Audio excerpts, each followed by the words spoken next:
Bonjour à tous et à toutes. Bienvenue à cette dernière activité de la deuxième école d'été du Centre de pédagogie universitaire. Mon nom est Bruno Polubert, je suis professeur titulaire à la Faculté des sciences d'éducation et je suis aussi directeur académique du Centre de pédagogie universitaire. Je vais laisser mes deux collègues se présenter brièvement. Bonjour, bonjour. Alors oui, Hélène Charrette, conseillère pédagogique au Centre de pédagogie universitaire. Donc, je suis avec mes autres collègues qui sont ici. Alors, il y a plusieurs collègues qui vont répondre à vos questions avec nous. Merci beaucoup. Alors, ben oui, je m'occupe approche programme, approche par compétences en général. Voilà, et à l'encadrement aussi au cycle supérieur. À toi, Florent. Bonjour, mes excuses Hélène, galanterie oblige, je te laissais parler. Florent Michelot, conseiller pédagogique depuis maintenant quelques mois au Centre de pédagogie universitaire.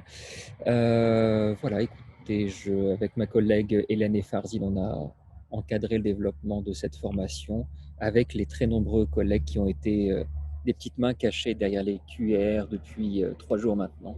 Merci à eux. D'accord. Alors, merci Florent et Hélène. Merci à toute l'équipe du CPU. On va démarrer.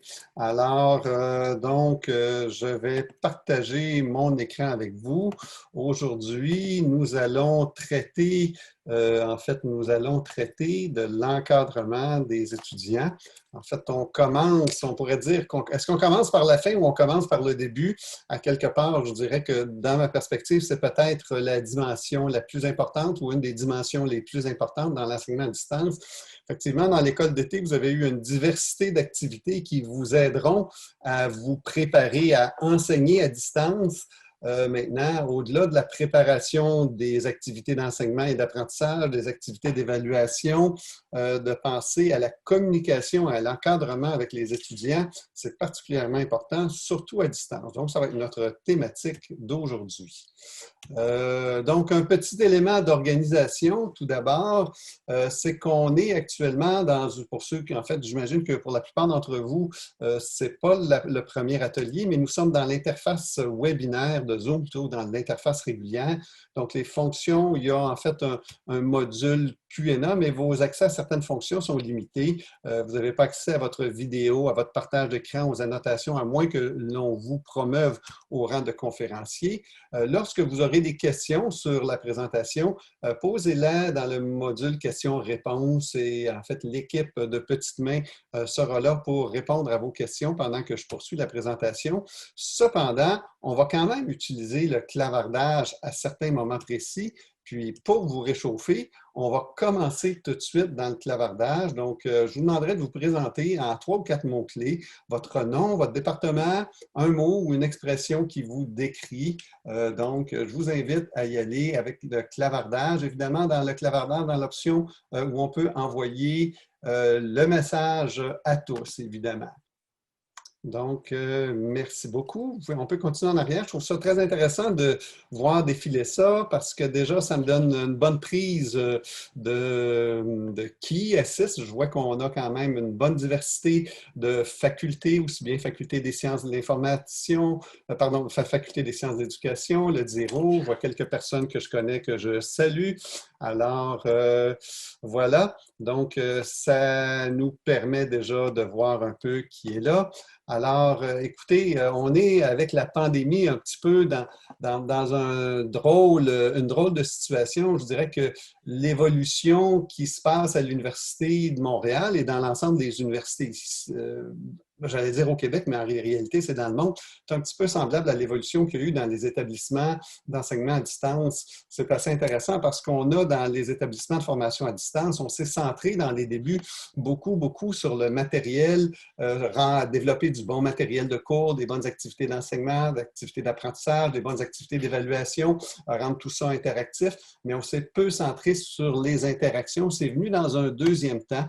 On s'est rendu compte à un moment donné que c'était vraiment très important de se centrer sur la partie relations humaines et je pense que ça fait partie des choses au-delà. Oui, les activités d'apprentissage, c'est excessivement important, les activités d'évaluation, mais la relation avec les étudiants, c'est vraiment aussi très important, particulièrement avec les nouveaux étudiants qui vont commencer leurs études à l'université, mais pas uniquement. Donc, c'est intéressant parce que c'est un mouvement qui est peut-être normal. On a vu ça dans l'histoire de la formation à distance et puis ça se répète à l'échelle de notre propre université. Donc, on s'intéresse de plus en plus à l'encadrement, l'apprentissage coopératif, aux interactions entre pairs. Je commence par 3 mythes en formation à distance. La formation à distance est de moindre qualité. C'est un mythe persistant. On va voir quand même quelques résultats de recherche qui contredisent ce mythe-là. Un mythe du côté des étudiants, étudier à distance, c'est facile ou parfois c'est plus facile. Et un autre mythe très présent, c'est qu'on enseigne à distance comme on enseigne en présentiel. Je dirais là-dessus que c'est très important de faire, on peut s'inspirer de nos pratiques en présentiel et on peut les transposer, mais il y a quand même toujours une adaptation qui est nécessaire pour la formation à distance. Puis le modèle qu'on ne souhaite pas, on ne souhaite pas faire lire un chapitre de livre par semaine aux étudiants avec être disponible sur un forum de discussion pour leur répondre. Ce n'est pas vraiment un modèle qui a beaucoup de succès. À cette étape-ci, Hélène, là, je vais te demander si vous voulez en savoir plus sur les mythes en formation à distance. Je vous invite à consulter les 12 Inforts sur le e-learning. Ça a été développé par le Learning Lab, un Learning Lab européen. C'est très intéressant. Je vous laisse ça en référence pour lecture ultérieure. Merci, Hélène. Oui, le lien est placé. Donc, la formation à distance, qu'est-ce que c'est? En fait, c'est un terme qui s'applique à tout type de formation organisée, quelle qu'en soit la finalité, dans laquelle l'essentiel des activités de transmission des connaissances ou d'apprentissage se situe en dehors de la relation directe, face à face ou présentielle, entre enseignant et enseigné. Alors, les caractéristiques, en fait, 3 caractéristiques essentielles. On a une médiatisation importante. Ça veut dire quoi? Ça veut dire, excusez-moi, qu'il y a nécessairement un recours à un intermédiaire entre le contenu et les apprenants. Donc, les technologies nous permettent de médiatiser le contenu, mais les technologies sont là pour médiatiser aussi les interactions. Ça se passe habituellement dans le cadre, en lien avec une institution éducative clairement identifiée.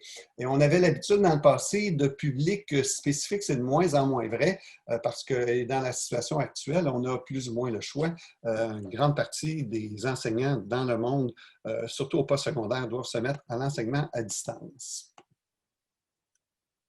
Alors, déjà, je voudrais vous inviter à cliquer sur le lien il y a un petit twist ici, vous avez pour la plupart d'entre vous probablement déjà expérimenté. Alors, j'aimerais vous questionner sur quel est l'avantage premier de la formation à distance, l'avantage principal. Je vous invite à les répondre directement sur Answer Garden et puis je vais partager avec vous en direct le résultat.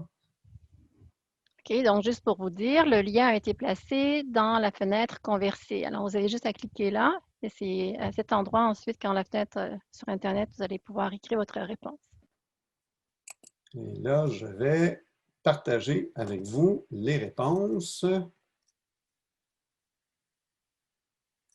Et je vous invite à vraiment aller sur le site.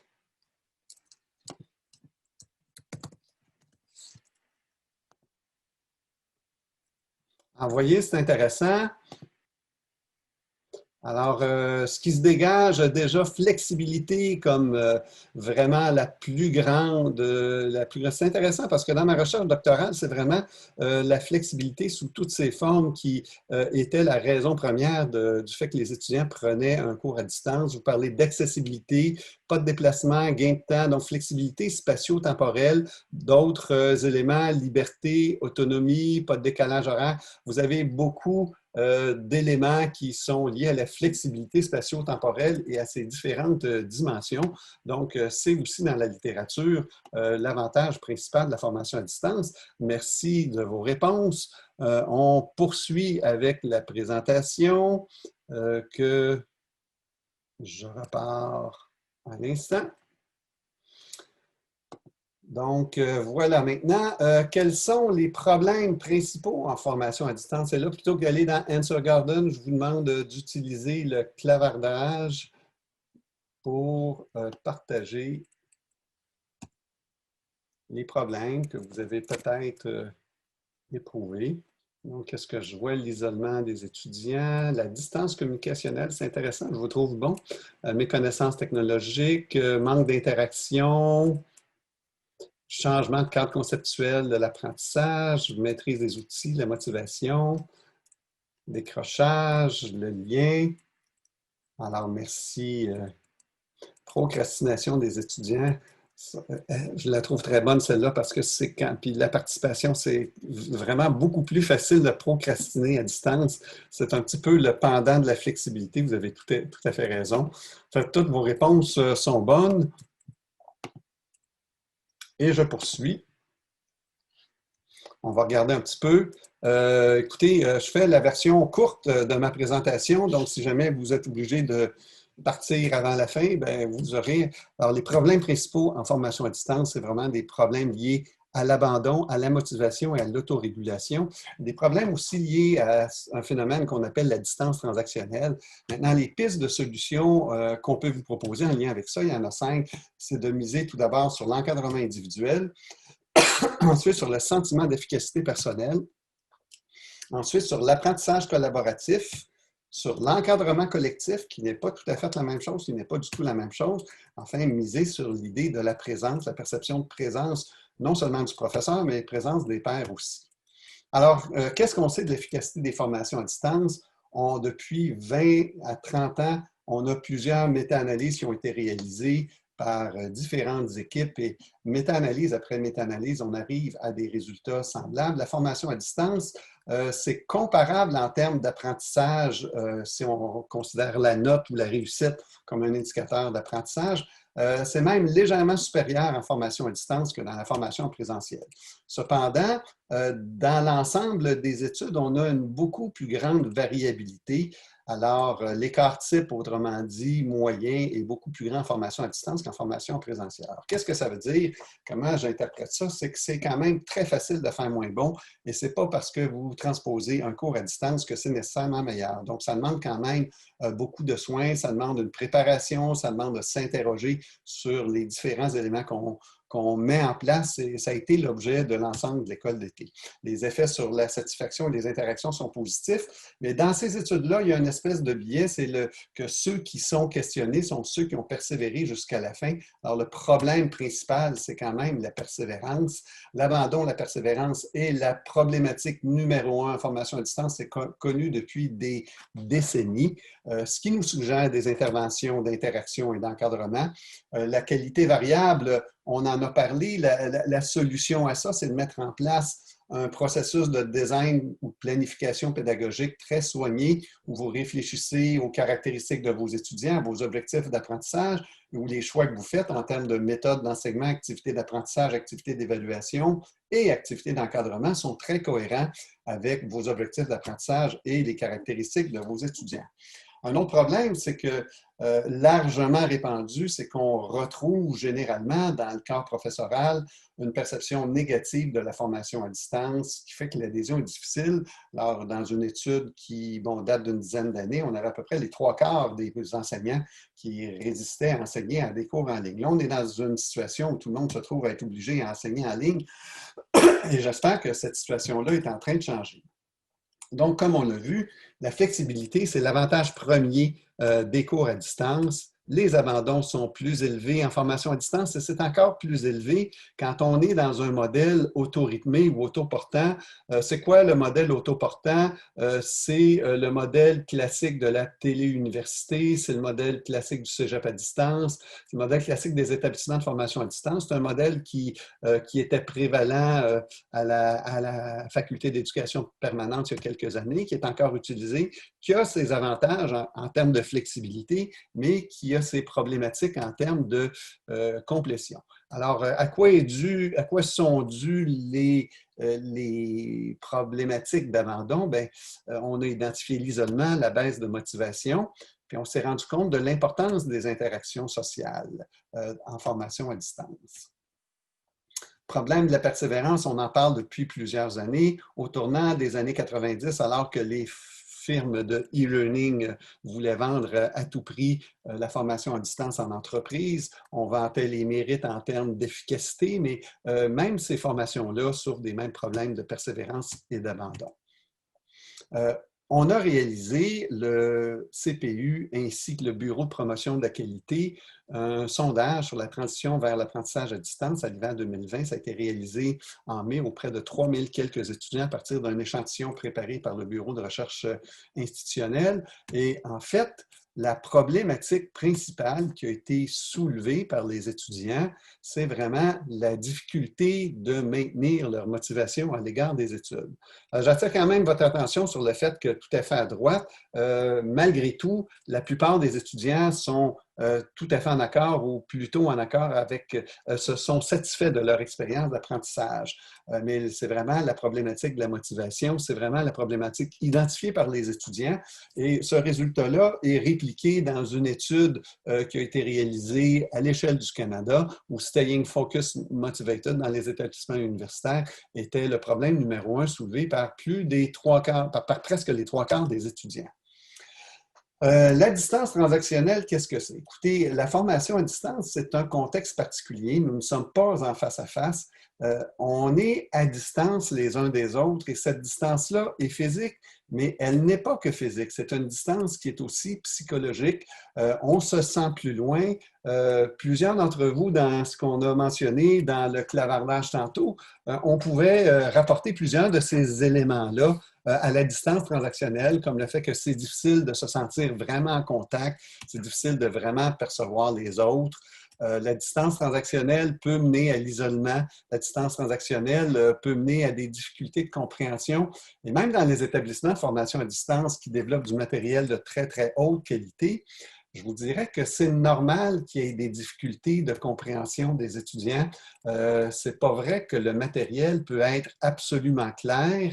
Tout le monde peut avoir une façon individuelle de percevoir les explications, puis des fois, on explique d'une façon et les étudiants ne comprennent pas nécessairement expliquer de cette façon-là. Ce n'est pas parce que l'explication est mauvaise, mais des fois, ils ont peut-être besoin de le faire réexpliquer. Alors, l'encadrement individuel, piste de solution numéro 1. Alors, je vous rapporte les résultats de ma thèse de doctorat qui a été réalisée en 2007. Ça date un peu, mais c'est encore pertinent. Qu'est-ce qu'on avait fait à cette époque-là?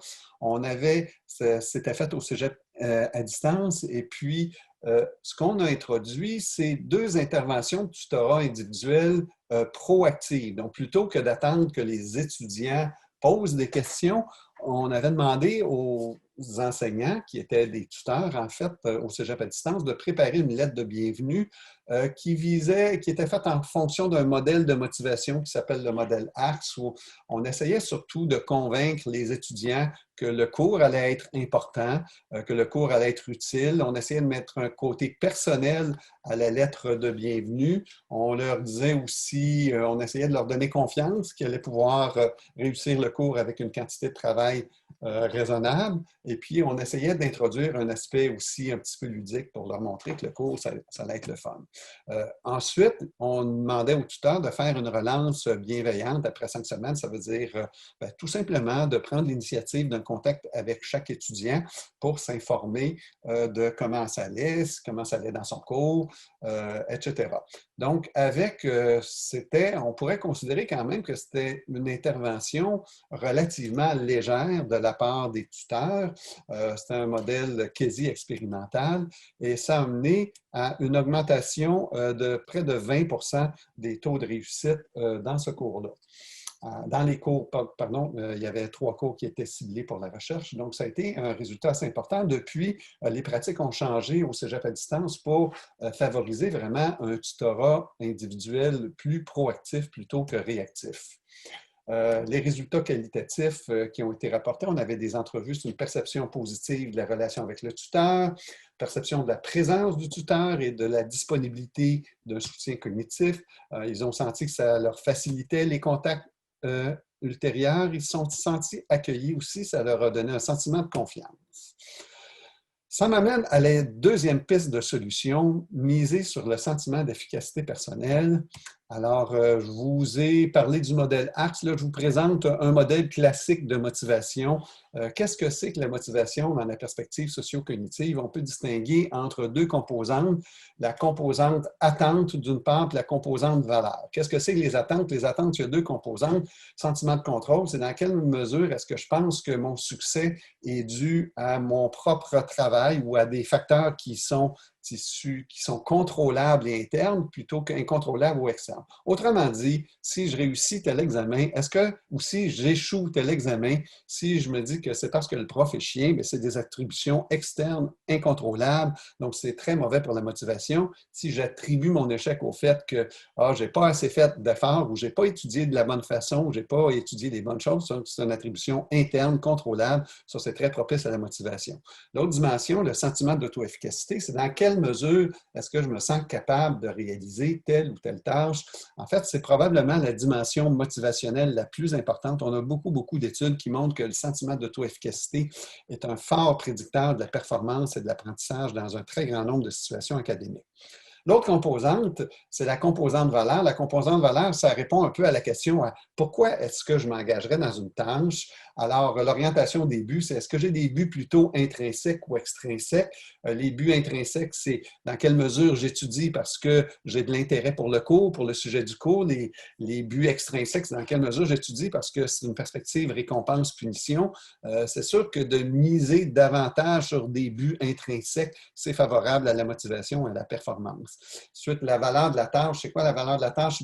C'est l'importance de la tâche, c'est l'utilité de la tâche, c'est aussi l'intérêt. Et dans le fond, les composantes affectives, c'est dans quelle mesure est-ce que j'éprouve du plaisir à réaliser cette tâche-là. Un résultat de recherche intéressant dans ma propre recherche doctorale, c'est que un résultat qu'on a eu, c'est qu'il y avait une baisse de motivation significative des étudiants si la première note était en bas des attentes. On leur demandait quelle était la note anticipée, puis si c'était en bas d'un écart type à la note mentionnée, il y avait non seulement une baisse de motivation, mais un taux de remise du deuxième devoir très inférieur. Et la chose intéressante, c'est qu'on a obtenu exactement le même résultat dans un MOOC sur lequel j'effectuais une recherche, donc un abandon plus élevé pour ceux qui avaient un échec à la première évaluation. Alors, qu'est-ce que ça nous dit? Je dirais que ça nous dit qu'on doit peut-être s'arranger pour pouvoir trouver des manières de maintenir le sentiment d'efficacité personnelle tout en amenant, mais là, en même temps, comment est-ce qu'on maintient un sentiment d'efficacité personnelle? Puis comment en même temps, donc oui, on pourrait donner une première évaluation très, très facile. En même temps, moi, je me rapporte à un autre résultat de recherche qui nous vient de John Hattie, qui est quand on amène les étudiants à avoir des attentes élevées envers un cours, c'est ça l'intervention qui est vraiment la plus susceptible de favoriser des résultats scolaires élevés, puis l'engagement des étudiants. Donc, il y a une espèce de dilemme entre comment maintenir un sentiment d'efficacité personnelle élevé, comment tout en... Puis là aussi, si on présente une tâche qui est trop facile, ce n'est pas nécessairement propice pour la motivation. La tâche doit représenter un défi suffisamment difficile pour être intéressant, mais en même temps suffisamment facile pour pouvoir être atteignable. Alors, c'est une question que je vous pose. Il n'y a pas de réponse magique. Pensez dans votre discipline. Je vous invite maintenant à utiliser le clavardage pour nous donner quelques réponses dans le clavardage sur comment vous pensez que vous pourriez faire pour maintenir un sentiment d'efficacité personnelle élevé, ou en tout cas surtout dans les débuts de votre cours, mais en même temps, tout en permettant aux étudiants d'avoir des attentes élevées. Alors, je vous invite à répondre dans le clavardage. Alors, Nicole Tremblay nous dit supervision bienveillante. Oui, c'est intéressant. Encadrer, donner des outils pour la tâche, guider adéquatement, offrir de la rétroaction en cours de réalisation. Merci, Mme Giroir-Gagné. Planifier des rétroactions individuelles. Merci, Farzine. Encadrement, rétroaction en cours de travail.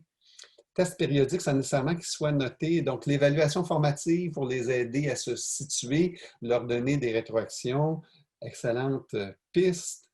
Indiquer l'utilité future des connaissances livrées. Ben, Roger Bruno, j'aime beaucoup votre suggestion. C'est peut-être pas tellement en lien avec le sentiment d'efficacité personnelle, mais je dirais que c'est vraiment une très bonne façon de susciter la motivation, dans le sens que là, vous intervenez sur la perception de valeur et ça ne demande pas nécessairement beaucoup de leur montrer, non seulement leur dire en comment ça va être utile, mais leur montrer un petit peu en quoi ça va être utile. Donc, demander juste un peu au-dessus que ce qu'on sait, disons, comme connaissance très intéressant, on pourrait référer à la zone proximale de développement. Vérifier la compréhension durant chaque cours et ensuite avec des petits quiz. On pourrait le faire avec les télévoteurs. On pourrait même ludifier cela avec un petit aspect compétitif. Donc, beaucoup de belles idées. Donc, écoutez, vous avez aussi des suggestions en lien avec la perception d'utilité, mais en fait, c'est aussi très bien, là. Dans le fond, vous me donnez des réponses au-delà de ma question. Moi, ma question est en lien avec le sentiment d'efficacité personnelle, mais vous donnez aussi des idées sur comment on peut miser sur la composante valeur de la motivation. C'est très, très bien. Maintenant, piste numéro 3, l'apprentissage collaboratif. L'apprentissage collaboratif, alors, au tournant des années 2000, on avait beaucoup de cours à distance qui étaient sous le mode autoportant, autorythmé.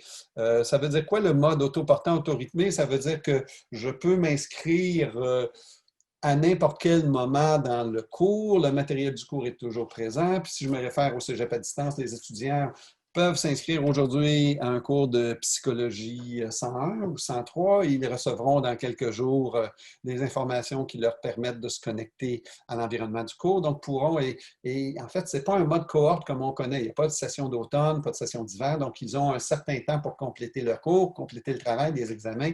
Donc, on appelle ça parfois un modèle à entrée continue, sortie variable. Donc, je dirais que dans les années 2000, c'était le principal format de formation à distance. Mais parallèlement à ça, on avait un autre mode de formation qui misait surtout sur l'apprentissage collaboratif, l'apprentissage coopératif, des activités d'apprentissage réalisées en groupe, soit en grand groupe, soit en petit groupe. Et là, contrairement à ce que je vous disais précédemment, dans les cours à distance au tournant des années 2000 qui misaient sur l'apprentissage collaboratif, nous n'observons plus les différences en termes de persévérance et diplomation qu'on observe dans les cours à distance. On a plutôt dans les cours donc on a plutôt des taux d'abandon et des taux de persévérance semblables aux cours en présentiel. Donc, ça semble nous dire que la collaboration entre étudiants, c'est excessivement important. Tinto est un chercheur américain qui s'est beaucoup intéressé à la persévérance aux études dans les programmes. Il n'a pas travaillé en formation à distance, mais ce résultat-là nous rappelle, Tinto, lui, nous disait avec les étudiants qui commencent à étudier à l'université, c'est vraiment très important, très intéressant d'utiliser des activités d'apprentissage collaboratif dans les cours, parce qu'en utilisant des activités d'apprentissage collaboratif dans les cours, ça permet non seulement l'intégration académique, mais l'intégration sociale aussi. Donc, qu'est-ce que ça fait? Ça fait en sorte que, oui, au-delà des activités qui vont être directement utiles au cours, les étudiants vont apprendre à se connaître, ils vont échanger entre eux, et ça permet de tisser des liens qui perdurent et même de former des groupes d'études qui vont persister après le cours. Donc, il nous dit dans les activités d'apprentissage collaboratif qu'on introduit avec les nouveaux étudiants, il nous dit que c'est particulièrement important avec les étudiants qui commencent à l'université. Donc, je voulais quand même vous transmettre cette donnée-là parce que je pense que dans le contexte qu'on connaît à distance, c'est aussi important. C'est une façon par laquelle les étudiants peuvent lier des liens informels, nouer des liens informels qui pourront en fait, leur servir pour s'entraider au niveau des études dans ce cours-là, mais aussi dans les autres cours.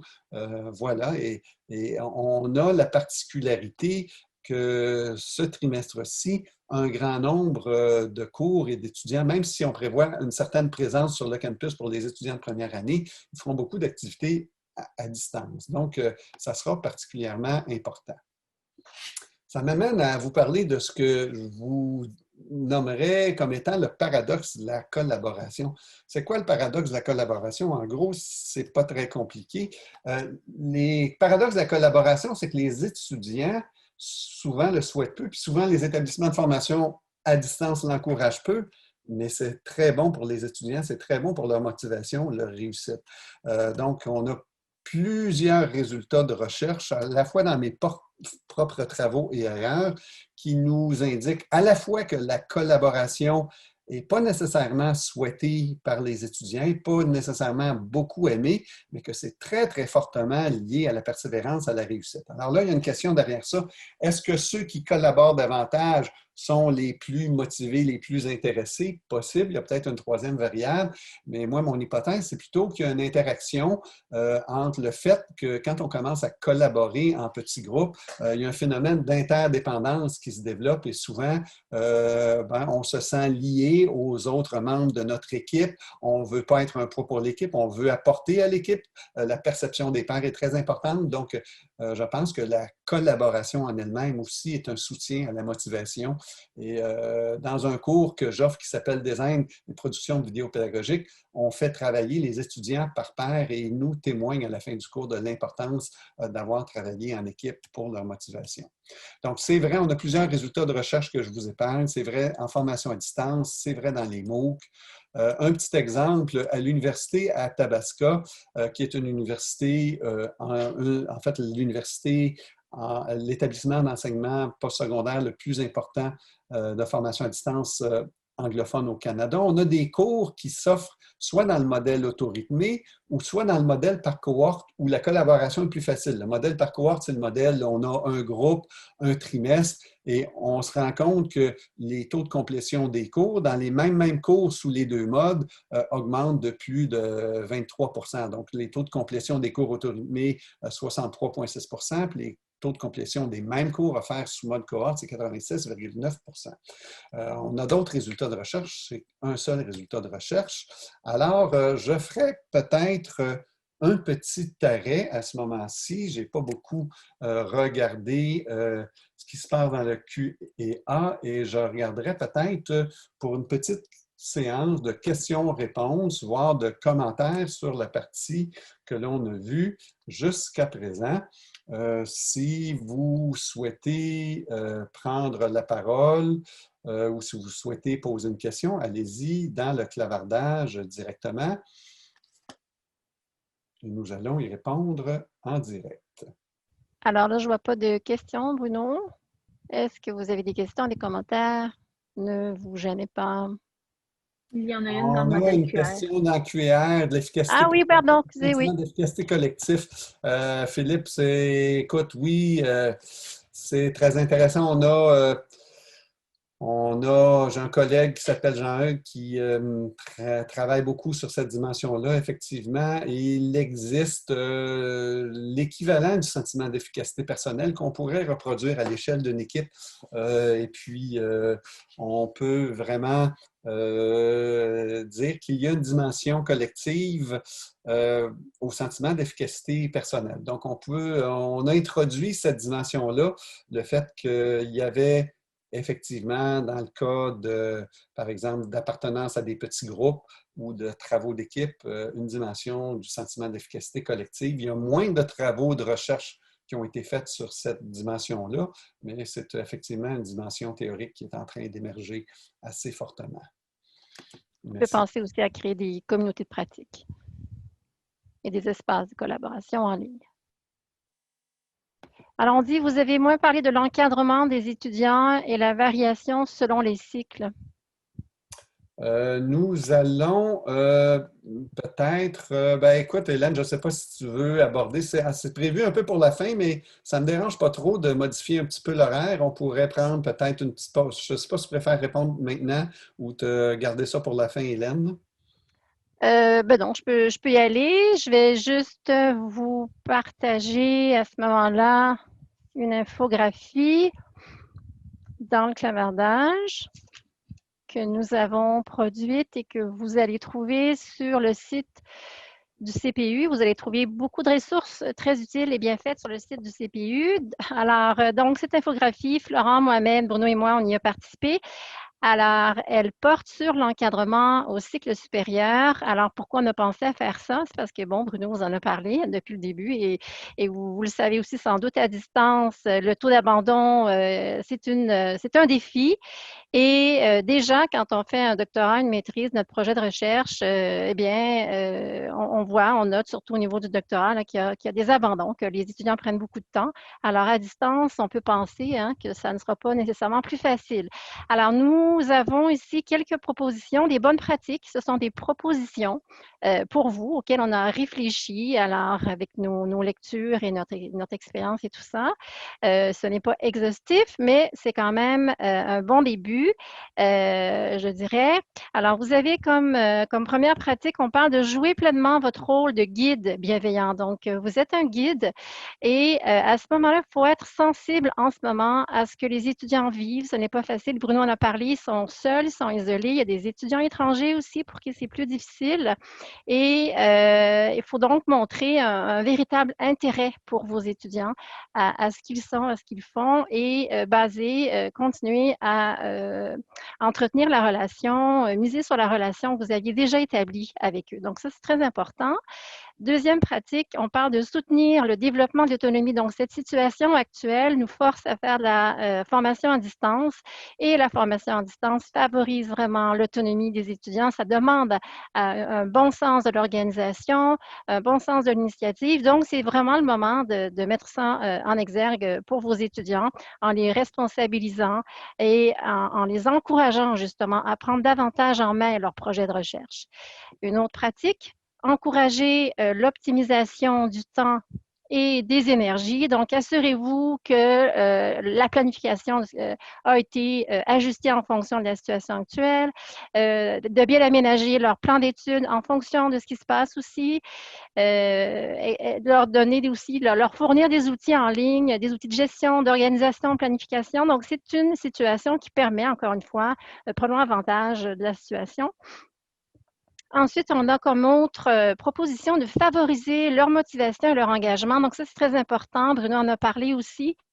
Et je vais parler à ce moment-ci de la rétroaction. La rétroaction, c'est un des facteurs qui a un grand impact sur l'apprentissage des étudiants. Jonathan en fait mention dans toutes les méta-analyses, toutes les méta-recherches qui ont lieu en pédagogie cognitive. C'est très important. Et Steve Masson, qui est un mentor pour moi, en parle également dans toutes ses vidéos YouTube que vous pouvez trouver dans Internet. C'est un professeur à l'UQAM et qui travaille au niveau de la neuroscience, neuroéducation. Et pour lui, c'est un des principes. La rétroaction est très importante. Donc, c'est important. Vous pouvez envoyer un petit courriel, avoir des mots, des mots courriels que vous avez écrits dans un document Word, vous faites copier-coller, simplement un petit mot disant comment vas-tu, comment ça va, est-ce que je suis là toujours pour t'aider, des petites choses qui peuvent être rapides, pas longues à faire, mais ça démontre au moins que vous êtes toujours là. Évitez les silences radio, bien sûr. Et je vous ai parlé de Steve Masson, je vous montre, je ne sais pas si vous le voyez, c'est son livre ici, qui vient de sortir en format imprimé. Il y a vraiment pas très longtemps, parce qu'avant, il était juste en format numérique. Alors, c'est activer ses neurones pour mieux apprendre et enseigner. Et on parle bien de la rétroaction, on parle de beaucoup de choses très, très intéressantes. Une autre pratique, on dit de communiquer et faire le point régulièrement. Donc ça, je viens de vous en parler également, de proposer des rencontres virtuelles synchrones, des communautés de pratique. Ça, c'est important aussi de favoriser un sentiment d'appartenance de cette façon-là. Vous pourriez créer une plage horaire à l'intérieur de laquelle vous invitez vos étudiants à travailler ensemble au même moment. Donc, on sait que d'autres sont là en ce moment, des forums de discussion. Donc, de maintenir le lien est très important. Et pour terminer, je dirais, soyez explicite. On est en formation en distance. Déjà, en présentiel, on sait les problèmes de communication qu'on peut avoir entre nous, les humains. On comprend quelque chose, on a dit autrement, etc. Donc, à distance, c'est encore plus important. Il y a ce professeur que vous connaissez peut-être, Christian Bégin, qui dit de rendre explicite tout ce qui est implicite. Alors, essayez de bien être au clair de part et d'autre quant au niveau des attentes. Alors, je vous montre ce livre-là aussi. Ah, c'est C'est mon super, ma planète qui m'empêche de. Alors, vous voyez, c'est un autre livre sur l'encadrement, encadrer aussi avec le supérieur, étapes, problèmes et interventions, qui est intéressant aussi. Il propose beaucoup de bonnes solutions, Christian Bégin. Puis vous connaissez certainement aussi, il date un petit peu, mais il est toujours aussi très, très bon, Préjean. Alors, ça peut vous aider aussi au niveau de l'encadrement. Alors, en fait, le mot-clé, c'est vraiment de briser l'isolement entre les étudiants, briser l'isolement, vous, envers les étudiants, de penser que pour eux, ce n'est pas, ce n'est pas simple non plus. Alors, voilà, c'est ce que j'avais à vous dire. Merci Hélène pour ta réponse à la question. Donc, on va poursuivre. Donc, écoutez, dans ma propre recherche doctorale, l'encadrement individuel a été démontré comme très efficace et c'est démontré dans plusieurs autres recherches aussi. Cependant, l'encadrement individuel, c'est un peu embêtant parce que ça vient avec un coût particulier. Donc, il faut trouver une manière d'identifier quels sont les étudiants qui ont le plus besoin de l'encadrement individuel parce que ce ne sont pas ceux qui vont venir vous le demander automatiquement. Je dirais que la réalisation des activités, la participation au cours peuvent être des indicateurs possibles du degré d'engagement et de motivation. Donc, de trouver le moyen d'identifier ceux qui s'engagent moins pour peut-être, parce que c'est très difficile de déployer des interventions d'encadrement individuel auprès de tous les étudiants. Il faut essayer de cibler. Et c'est le plus efficace, c'est vraiment pas d'attendre qu'eux-mêmes viennent faire des demandes, c'est d'essayer d'être proactif avec ceux qui en ont des besoins. Donc, j'avoue que c'est pas évident et que c'est quand même consommateur en temps. Une solution à ça, une partie de solution, c'est quand on regarde l'ensemble du groupe, c'est vraiment de miser sur l'encadrement collectif. C'est quoi l'encadrement collectif? Bien, plutôt qu'être dans le 1 à 1, c'est le 1 à plusieurs. Donc, le 1 à 1 est parfois essentiel avec certains étudiants. Pour moi, je trouve ça essentiel aussi. Des fois, quand c'est des questions qui sont particulièrement compliquées, je vais inviter les étudiants à en discuter sur Skype ou sur Teams, ou quand c'est des questions qui sont plus personnelles, où je sens qu'il y a un aspect affectif très important. Mais je vais beaucoup utiliser l'encadrement collectif. Le 1 à plusieurs, c'est vraiment très intéressant. Et qu'est-ce que je fais comme pour miser sur l'encadrement collectif? Bien, écoutez, envoi d'une lettre ou d'un courriel personnalisé à tous les étudiants, soit au début du cours, mais ça peut être aussi à différents moyens. Alors, évidemment, on peut faire ça très facilement avec le forum Nouvelles qu'on a dans chacun des cours. Dans le forum Nouvelles, par défaut, l'abonnement est forcé. Ça veut dire quoi? Ça veut dire que les étudiants reçoivent une copie du message que vous envoyez automatiquement dans leur boîte aux lettres. Ils peuvent configurer la boîte aux lettres pour recevoir soit tous les messages ou encore un regroupement des messages dans une journée ou même dans une semaine. Alors, l'autre chose que je fais, moi, c'est j'ai un forum qui est questions-réponses sur les TP, un forum qui est questions-réponses technique et je force l'abonnement aussi pour ces deux forums-là de manière, et maintenant, l'autre chose que je fais, c'est que quand il y a une question sur un TP que les étudiants m'envoient par courriel, je résiste à la tentation de répondre par courriel et je leur demande de poser la question sur le forum de discussion.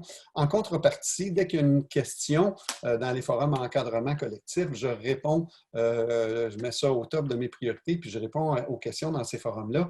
Et ça donne, en fait, je suis très réactif sur les forums et au début, c'est un peu difficile à faire marcher, mais les étudiants s'y prêtent, puis finalement, ils apprécient beaucoup parce que qu'est-ce que ça fait? Ça fait qu'ils voient beaucoup, ils voient toutes les questions sur ces dimensions-là, puis ils voient aussi toutes les réponses. Évidemment, j'essaie d'encourager les étudiants à se répondre les uns les autres. Et je vais avoir aussi d'autres forums qui sont des forums de discussion plus pédagogiques sur les questions abordées au cours. Et dans ce cas-là, je vais laisser l'abonnement libre. Donc, je réserve l'abonnement vraiment aux questions-réponses qui portent sur les travaux et évaluations, puis sur peut-être les problèmes techniques qui peuvent être rencontrés. Certains de mes étudiants qui sont souvent enseignants utilisent des groupes Facebook. Et dans le cadre d'un MOOC qu'on a donné il y a quelques années, on a même réalisé des tweet meetings, donc des rencontres collectives sur Twitter où il y a des centaines, voire des milliers de personnes qui ont participé au recrutement. Donc, l'encadrement collectif, c'est une piste très intéressante pour miser sur l'encadrement. Je vous invite à l'utiliser. Pour contrer la distance transactionnelle, la piste que je vous propose, c'est de miser sur l'inverse, sur la présence transactionnelle ou la présence sociale, qui est un équivalent. Le concept de présence sociale est avec nous depuis longtemps en formation à distance. Short et ses collègues nous disent que c'est le degré de présence perçue d'une autre personne dans une interaction qui se fait au travers des outils technologiques. Et là, dans la théorie de la richesse des médias, on nous dit que plus un médium est riche et interactif sur le plan médiatique, plus il est susceptible de véhiculer des indices non-verbaux et d'enrichir la communication. Qu'est-ce que ça veut dire? Ça veut dire que, bon, on a quand même un certain nombre de recherches qui ont été faites sur les cours, avec des cours qui ont été faits avec des forums de discussion. Puis les forums de discussion peuvent véhiculer la présence sociale, mais ça veut dire qu'un environnement comme Zoom ou comme la visioconférence Teams est plus susceptible. Puis non, ce n'est pas comme être en présence, mais on peut se voir à certains moments, on peut voir les visages, on peut voir des sourires, on peut voir des expressions, pas toujours très bien, mais on peut vraiment arriver à davantage véhiculer la présence sociale ou la présence transactionnelle quand on utilise la visioconférence et quand on utilise ce type d'outil-là que quand on utilise simplement des interactions écrites. C'est ce que la théorie nous dit.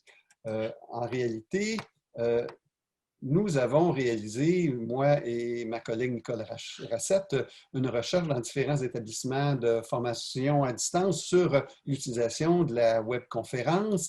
Alors, dans le volet, là, ce que je vous présente ici, les résultats sur... En fait, on avait commencé au Cégep à distance, ensuite à la FEB de l'Université de Montréal, puis finalement à la TELUC. Et bon, à la TELUC, dans la première itération, on avait simplement répondu, le tuteur répondait aux questions des étudiants en visioconférence. Et dans la deuxième itération, ma collègue Nicole s'était un peu munie des questions posées dans la première itération, de sa connaissance des difficultés du cours. Elle demandait aussi aux étudiants d'identifier les sujets qu'ils aimeraient voir traités. Et à partir des sujets et concepts qui présentaient des difficultés particulières, bien là, elle présentait une présentation PowerPoint. C'était de la matière qui avait déjà été présentée, mais ça le présentait différemment, ça réexpliquait, ça expliquait différemment et ça donnait souvent un cas pour expliciter, pour résoudre un problème avec la participation des étudiants. Et avec cette façon-là de faire la visioconférence, en fait, on avait 2 à 8 étudiants par visioconférence. Et je vous rappelle que c'était dans le contexte de la TELUC où il n'y a pas de groupe, pas de moment réservé. Puis on avait une moyenne de visionnement par étudiant par visioconférence de plus qu'un. Donc, on avait aussi une forte participation en différé. Donc, quand on se demande, ça vaut-il la peine d'enregistrer? Ici, dans ce cas-ci, malgré qu'on n'avait que 2 à 8 étudiants en direct, bien, tous les étudiants revisionnaient, donc tout le monde n'était pas capable de participer en direct. Donc, ça vous donne une idée de l'importance de pouvoir enregistrer. Et là, ils nous ont dit dans les entrevues pourquoi ils ont consulté, c'est parce qu'ils trouvaient qu'il y avait besoin de vulgariser les concepts, que c'était déterminant pour leur réussite. Et pour eux, ça diminuait le besoin d'encadrement. Ils nous disaient aussi, les étudiants, que même s'ils n'étaient pas présents, bien, de voir d'autres étudiants poser des questions, ils étaient capables de se projeter dans cette situation-là puis de se dire « Ah oui, mais ça, c'est une question que j'aurais pu poser. » Donc, de voir l'interactivité en différé, pour eux, ça avait quand même de la valeur. Dans les entrevues, ils nous ont dit que la visioconférence entretenait un sentiment de présence par le contact visuel, par la rencontre, par les échanges, par la création d'une relation. Je vous donne un exemple. Oui, c'est certain que la dynamique, on sent que ça concrétise. On a plus l'impression d'être dans la réalité quand on voit l'enseignant comme ça, comme si on était dans une salle de cours, puis on pouvait voir les autres élèves et les enseignants. Donc, ça ressemble à la réalité. Donc, maintenant, prochaine petite activité d'interaction, je vous demande de retourner sur Answer Garden. Et là, je demande à Hélène de vous partager le lien. Et écoutez, mettez-nous vos idées en une expression ou un mot, idéalement, sur comment on peut favoriser la perception de présence. Comment vous pensez pouvoir faciliter la perception soit de votre présence ou encore de la présence des pairs chez les étudiants? Bruno. Oui. Ensuite, si tu permets, là, par la suite, il y a un commentaire sur lequel j'aimerais revenir dans Converser quand tu voudras. Puis j'ai une question pour toi aussi. Oui, tu peux nous partager le lien, s'il te plaît? J'ai déjà partagé le lien. D'accord, merci. Oui. Est-ce que vous voyez le lien, tout le monde? Là? Il est là. Non, là, on demande, Bruno, est-ce possible d'avoir le lien pour le document sur les 6 stratégies? c'est autre chose? Ben, on aura un lien vers le PowerPoint lui-même. Juste vous rappeler aussi que ces ressources qu'on vous partage, elles sont aussi sur le site du CPU. Donc, je vous partage l'écran sur le Answer Garden.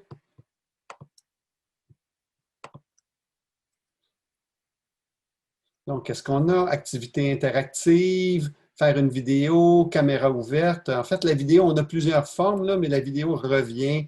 Personnel, nommer les étudiants, rétroaction, toutes d'excellentes réponses. Je pense que la vidéo, en fait, la vidéo, les caméras ouvertes de différentes façons là, représentent une occasion vraiment exceptionnelle.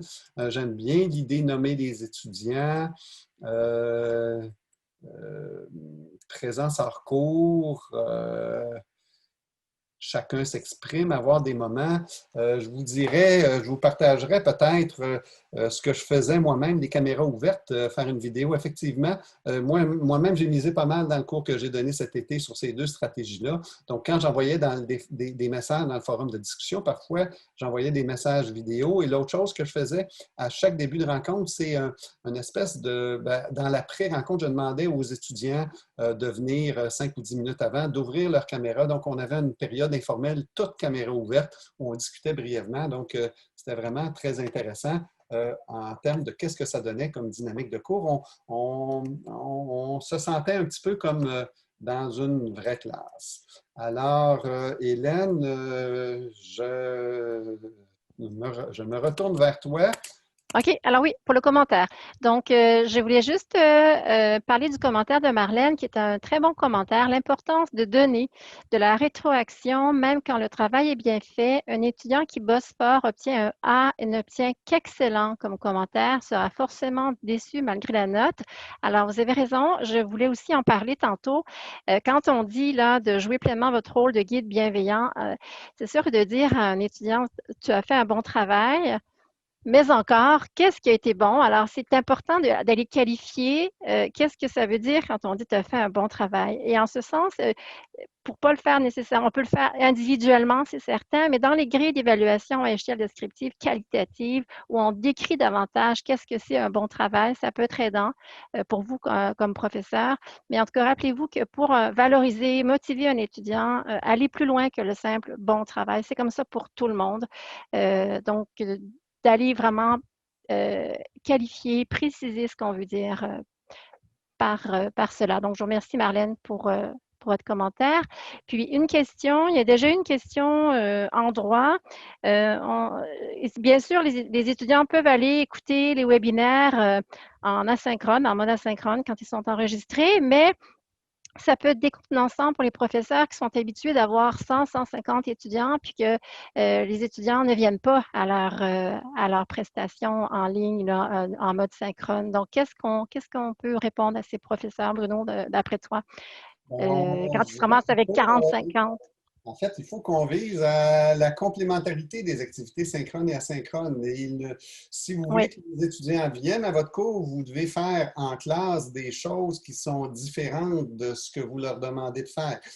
Vous pouvez, bien sûr, si vous leur demandez de visionner des vidéos en classe, vous pouvez revenir peut-être sur certains points qui semblent avoir été moins bien compris. Donc, par exemple, si vous leur demandez de visionner des vidéos, vous avez peut-être élaboré des petits quiz. Donc, à partir du résultat de ces quiz-là, vous pouvez peut-être décider de revenir sur une ou deux notions, mais il ne s'agit pas de refaire ce qu'ils veulent faire. Et je vous dirais que la présence, la même chose serait vraie aussi pour un cours en présence.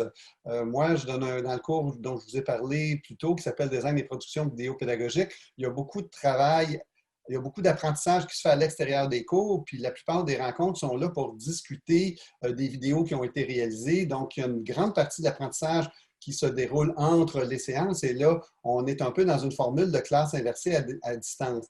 Donc, je dirais qu'il faut s'arranger pour qu'il y ait des liens entre ce qu'on fait au moment des rencontres ou en classe, c'est ce qu'on fait faire aux étudiants à l'extérieur de la classe, mais il ne faut pas reproduire exactement la même chose, parce que si on reproduit exactement la même chose, effectivement, il faut trouver une manière de donner de la valeur ajoutée. Et si vous leur faites voir de la théorie à l'extérieur des moments de rencontre ou à l'extérieur de la classe, alors il ne faut pas nécessairement donner, là, si c'est votre choix, faut peut-être revenir sur certains points qui vous ont semblé moins bien compris, puis profiter du temps que vous avez sauvé pour plutôt passer à des exercices d'application. Alors, voilà ce que j'aurais à dire là-dedans. Mais je m'arrêterai Merci. ici pour pouvoir, on approche la fin. Donc, en rafale, je reviens sur les problèmes principaux, taux d'abandon, motivation, autorégulation. Les 5 pistes de solutions que je mets de l'avant, c'est l'encadrement individuel, sentiment d'efficacité personnelle, apprentissage collaboratif, encadrement collectif, la présence.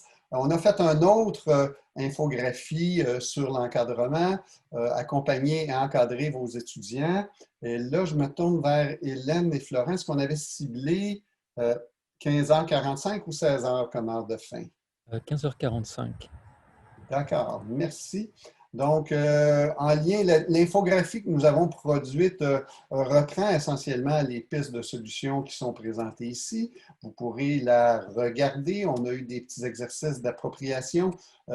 Écoutez, sans le faire directement dans le clavardage, les aider à s'organiser, savoir qu'est-ce qui est attendu, comment étudier. Et là-dessus, je voudrais indiquer quand même qu'il y a une excellente ressource qui a été développée par les services aux étudiants, un petit guide sur les études à distance. Je ne l'ai pas mis dans la liste des liens à partager, mais peut-être qu'en arrière-plan, certains de mes collègues co-animateurs pourraient trouver la référence. Mais les étudiants ont besoin à distance de savoir clairement qu'est-ce qu'il faut faire, quand le faire, comment s'organiser. Ce n'est pas tous les étudiants qui disposent d'un environnement d'études et de travail adéquat, qui disposent de temps convenable, puis qui savent comment s'organiser correctement. Quand et comment communiquer, encore là, bon, je voulais avoir une petite activité interactive ici, mais là, on n'aura pas vraiment le temps. On a les principaux outils qui sont à votre disposition. On a parlé quand même des forums de discussion. On a parlé, évidemment, il y a la messagerie dans Moodle, il y a Teams. Je dirais que la multiplicité des canaux possibles est peut-être un petit défi. Je vous dirais que dans votre cours, ce qui est important, c'est de peut-être pas multiplier les canaux, d'identifier quel est le canal de communication que vous allez privilégier, le faire connaître aux étudiants et puis le privilégier. Là, j'avais préparé, je dirais, pour établir le lien avec les étudiants, on a une conseillère pédagogique du CPU, Julie Verdi, qui nous a élaboré un excellent document sur des activités brise-glace que vous pourriez utiliser. Hélène, je te laisse partager le lien dans le clavardage. C'est fait. Merci beaucoup. Bon, alors, quelques conseils, je passe là-dessus. Vous pourrez revisionner les forums de discussion. Moi, je trouve ça très intéressant, mais c'est souvent mal utilisé. Donc, je vous présente dans cette diapo le résultat d'une recherche qui a été menée par Gilly Salmon à la fin des années 90, début des années 2000, sur l'évolution des groupes virtuels dans les forums de discussion. Alors, elle nous présente un modèle en 5 étapes où, en fait, on doit d'abord vérifier l'accès puis susciter la motivation des étudiants, puis ensuite essayer de briser la glace par la socialisation en ligne, la présentation. Alors moi, souvent, je mélange ces deux premières étapes-là en demandant à chaque étudiant de se présenter d'une manière personnelle, sous forme d'une photo, sous forme d'intérêt personnel. Parfois, je passe cette activité-là avant le cours. Souvent, ça marche très, très bien dans un forum avec abonnement forcé. Alors, les étudiants se demandent qu'est-ce qui se passe. Ça peut devenir très intéressant de générer ça. Moi, ça me sert, ça me confirme de voir qui est capable d'avoir accès. Puis les quelques étudiants qui ne se présentent pas, j'ai la possibilité de revenir auprès d'eux. Et ensuite, on a l'idée de peut-être vraiment construire les connaissances. À ces étapes-là, c'est très important, l'échange d'informations, de pouvoir et la construction des connaissances, de gérer et d'organiser la plus grande quantité de messages. Mais en fait, on pourrait en parler davantage, mais grosso modo, ce que je vous dirais, c'est que le forum de discussion, pour bien fonctionner, si vous voulez faire un forum de discussion pédagogique qui marche bien, il faut que vous ciblez bien son contenu, puis qu'il faut que vous prévoyez un forum qui va permettre aux étudiants d'échanger l'information et de construire leurs connaissances. Je vais vous donner un petit exemple. Dans le cours Méthode d'enseignement éthique, je faisais une activité de séminaire, donc je divisais la classe en 2 ou 3 sous-groupes de 15 à 20 personnes. Puis dans chaque sous-groupe, il y avait 7 ou 8 équipes de 2 personnes. Les équipes devaient faire une recherche sur une méthode d'enseignement. et produire une fiche qui était partagée avec leur regroupement. Et ensuite, il y avait 2 semaines pendant lesquelles il y avait des discussions sur les différentes méthodes d'enseignement dans chacun des sous-groupes. Et en termes de participation et de construction des connaissances, on avait un résultat très intéressant. Donc, autrement dit, les forums de discussion, ça peut être très intéressant, mais ça ne marche pas tout seul. Ça doit être bien conçu, bien préparé, bien scénarisé. Je poursuis pour simplement vous dire un petit mot sur la rétroaction. Quand on parle de rétroaction, oui, on peut parler de rétroaction, mais encore là, moi, je me suis orienté beaucoup pour faire de la rétroaction vidéo. Au tout début, je donnais de la rétroaction audio aux étudiants. En fait, et là, ils me disaient, oui, ben, c'est bien, les commentaires audio, on aime beaucoup ça, on aime entendre le ton de ta voix, on sait si tu es content ou si tu n'es pas content, mais là, j'ai du mal à voir pour quelle partie du travail est-ce que ta rétroaction porte. Alors, ce que je fais maintenant, c'est plutôt une vidéo de capture d'écran. Et la chose intéressante, c'est ce que j'ai dans mon cours de cet été, je l'ai fait avec Ensemble Vidéo. Donc, autrement dit, je prends le travail qui a été remis par l'étudiant, je pars la vidéo capture d'écran et je donne mes commentaires audio et vidéo tout en surlignant les parties du travail pour lesquelles ma rétroaction s'applique et les étudiants apprécient beaucoup. Voilà. Maintenant, nous sommes pas mal à la fin. Les cycles supérieurs, on l'a fait. Je vous demanderai, on est près de la clôture. Je vais peut-être arrêter de partager et puis on peut étendre peut-être pour 3 ou 4 minutes. Et puis, si vous avez encore des questions qui vous brûlent les lèvres, je serai prêt à y répondre. Une ou 2 questions, puis on va terminer dans 3 ou 4 minutes. Merci. Est-ce qu'il y a des questions ou des commentaires? Il ne semble pas. Alors, je vais terminer en remerciant toute l'équipe du Centre de pédagogie universitaire, l'équipe de conseillers pédagogiques, mais aussi, bon, pour les rétroactions rapides sur les travaux, quel système de capture et diffusion? C'est Ensemble Vidéo, Philippe. Alors, Ensemble Vidéo, et là, je vais essayer de vous trouver l'adresse et de vous la partager. Je vais vous la retrouver en arrière-plan. Alors, Philippe, OK. Je vais quand même demander à, écoutez, à la fin de chacun des...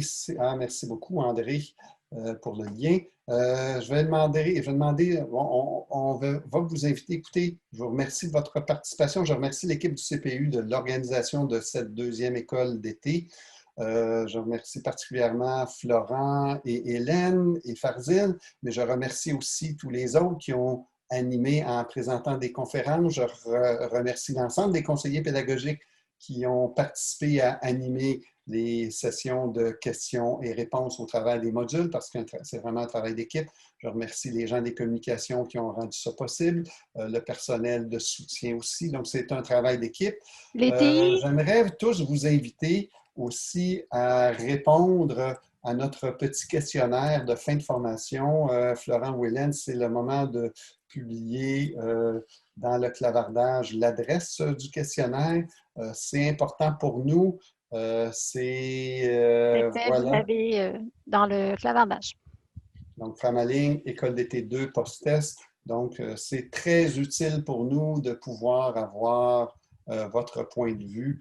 Et donc, on a une partie avec des échelles de questionnaires structurés, d'autres parties avec des questions plus ouvertes. Merci, Bruno. Merci à tout le monde. Merci d'avoir été présent à ces formations. Puis merci à tous nos collègues. Très beau travail. Merci aussi à toutes et à tous.